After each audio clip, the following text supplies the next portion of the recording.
இப்ப வந்து பாத்தீங்கன்னா, மூட்டு வலிங்கிறது மட்டும் இல்ல. எல்லா வியாதிக்குமே ரூட் காஸ் வந்து பாத்தீங்கன்னா, நம்ம கரெக்ட்டான பேலன்ஸ்டு டயட் எடுக்கலங்கிறது தான். நமக்கு தேவையான ஊட்டச்சத்து வந்துட்டு நமக்கு இல்லாம போறது தான் காரணம். இப்ப வந்து பாத்தீங்கன்னா, ஊட்டச்சத்துக்கள் குடுக்கக்கூடியது வந்து பாத்தீங்கன்னா, ட்ரை ஃப்ரூட்ஸ்ன்னு சொல்லப்போனா பாதாம், பிஸ்தா, முந்திரி, திராட்சை இது எல்லாமே வந்து பாத்தீங்கன்னா, ட்ரை ஃப்ரூட்ஸ். அதே மாதிரி வந்து பாத்தீங்கன்னா, பழங்கள். பழங்கள்ல வந்து பாத்தீங்கன்னா ஆப்பிள் வந்துட்டு எல்லா விதமான பிரச்சனைக்கும் வந்துட்டு ஒரு அருமருந்து, ஒரு பெரிய தீர்வு வந்து என்னன்னு பார்த்தீங்கன்னா, ஆப்பிள். பழமொழியே இருக்கும். நமக்கு ஒரு ப்ராவர்பே ஒண்ணு உண்டு. "ஆப்பிள் அ டே கீப்ஸ் அ டாக்டர்ஸ் அவே." நீங்க டாக்டர் கிட்ட இருந்து விலகி இருக்கணும். நீங்க அடிக்கடிக்கு நீங்க டாக்டர் வாசப்படிய மிதிக்காம இருக்கணும் அப்படின்னா, நீங்க ஒரு நாள் ஒரு ஆப்பிள் எடுத்தாலே போதும். ஸோ ஒரு ஆப்பிள்ல வந்து பார்த்தீங்கன்னா, எல்லா விதமான ஊட்டச்சத்துக்களும் நிறைஞ்சிருக்கக்கூடிய ஒரு கம்ப்ளீட் பழம் எதுன்னு பார்த்தீங்கன்னா, ஆப்பிள். இதுல கால்சியமும் இருக்கு, புரோட்டீன்ஸும் இருக்கு. எல்லா விதமான ஊட்டச்சத்துக்களும் நிறைஞ்ச ஒரு கம்ப்ளீட் பழம் வந்துட்டு ஆப்பிள்.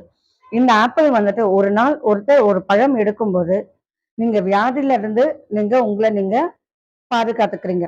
அதே மாதிரி வந்து பாத்தீங்கன்னா, ஒரு 4 பாதாம். டெய்லி ஒரு 4 பாதாம தண்ணீல ஊற வச்சு, அதோட தோல் எடுத்துட்டு இது எல்லாருக்குமே தெரிஞ்ச ஒரு விஷயம் தான். இத வந்துட்டு அத தோல் எடுத்துட்டு நாம சாப்பிடும்போது வந்து பாத்தீங்கன்னா, எல்லா விதமான ஊட்டச்சத்துக்களும் நமக்கு வந்துட்டு ஈஸியா வந்து அது கிடைக்கும். அதே மாதிரி இப்போ ஒரு கான்ஸ்டிபேஷன் இருக்கு. நமக்கு வந்துட்டு மோஷன் வந்துட்டு பிரச்சனையா இருக்கு அப்படிங்கிறவங்க என்ன பண்ணணும் அப்படின்னு பாத்தீங்கன்னா, உலர் திராட்சை. உலர் திராட்சைய தண்ணீல ஊற வச்சு, அத நாம எடுக்கும்போது என்ன ஆகும்ன்னு பாத்தீங்கன்னா, இந்த கான்ஸ்டிபேஷன்ல இருந்து விடுபடுவாங்க.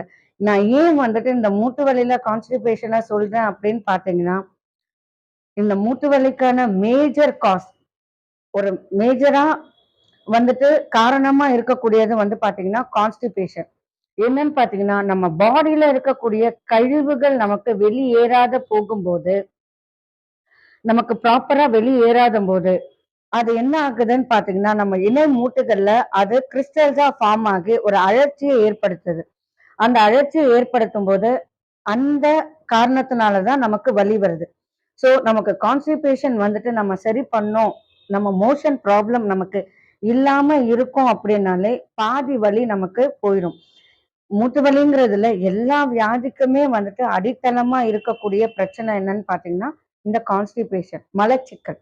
இந்த மலச்சிக்கல் இல்லாம இருக்கணும் அப்படின்னா, நார்ச்சத்து நிறைந்த காய்கறிகள நம்ம வந்துட்டு நம்ம உணவுல அன்றாட உணவுல வந்துட்டு நார்ச்சத்து உள்ள காய்கறிகள நம்ம சேர்த்துக்கணும்.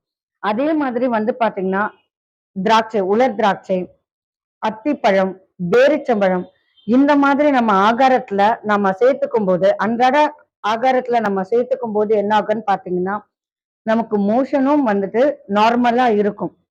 அதே மாதிரி நெறைய தண்ணி குடிக்கும்போது என்ன ஆகும்னா, நமக்கு யூரினேஷன் நல்லா இருக்கும். ஸோ யூரினேஷனும், மோஷனும் நமக்கு நல்லா இருக்கும்போது, நார்மலா இருந்துச்சு. இது 2மே நமக்கு நார்மலா இருந்துச்சு. அதே மாதிரி நம்ம 3 வழியா தான் நம்ம வந்துட்டு நம்மளோட உடம்புல இருக்கக்கூடிய கழிவுகள வெளியேத்த முடியும். 1 வந்து பார்த்தீங்கன்னா, மோஷன். அடுத்தது வந்து பார்த்தீங்கன்னா, யூரின். 3வது வந்து பார்த்தீங்கன்னா, வியர்வை.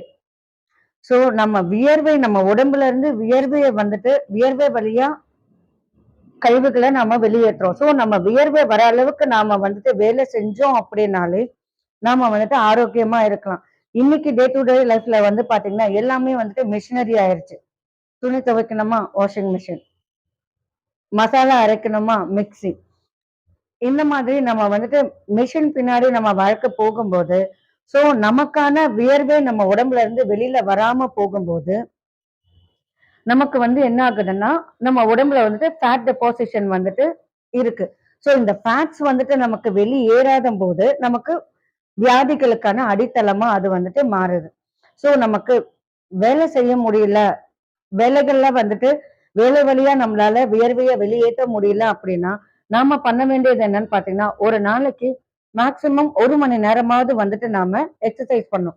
காலையில ஒரு 1/2 மணி நேரம், சாயந்தரம் ஒரு 1/2 மணி நேரம். இந்த இந்த மாதிரி வந்துட்டு நம்மளோட வாழ்க்கையோட முறைய வந்துட்டு நம்ம மாத்திக்கிட்டோம். நம்மளோட லைஃப் ஸ்டைல வந்துட்டு மாத்திக்கிட்டோம் அப்படின்னா, இப்ப நமக்கு ஜிம்முக்கு போய் தான் ஒர்க் அவுட் பண்ணணுங்கிறது கிடையாது. நம்ம நம்மளால முடிஞ்ச எக்ஸர்சைஸ நம்ம பண்ணலாம். அதுல வந்துட்டு மேஜரா வந்திருக்கக்கூடியது வாக்கிங். ஒரு 1/2 மணி நேரம் நம்ம வாக் பண்ணாலே, வேர்வை வர அளவுக்கு நம்ம வாக் பண்ணாலே, ஸோ வேர்வை வந்துருச்சு அப்படின்னாலே நமக்கு வந்துட்டு டாக்ஸின்ஸ் வந்துட்டு வெளியேறுது. ஸோ நமக்கு யூரின் நார்மலா இருக்கு, மோஷன் நார்மலா இருக்கு. நம்ம வந்து ஒர்க் அவுட் பண்றோம். 1/2 மணி நேரம் நம்ம உடம்புல இருந்து வேர்வை வெளில வந்துருச்சு அப்படின்னாலே, அங்க வந்துட்டு என்ன ஆகுது? எந்த விதமான கழிவுகளுக்கும் அங்க இடம் கிடையாது. ஸோ நம்ம என்ன உள்ளுக்கு குடுத்தாலும், அத வந்துட்டு நம்ம கழிவுகள் வந்துட்டு நமக்கு தேவையான சத்துக்கள உடம்புல வச்சுட்டு, கழிவுகள் வந்துட்டு வெளியேறும்போது, நோய் இல்லாம வந்துட்டு நம்ம ஆரோக்கியமாவே வாழலாம்.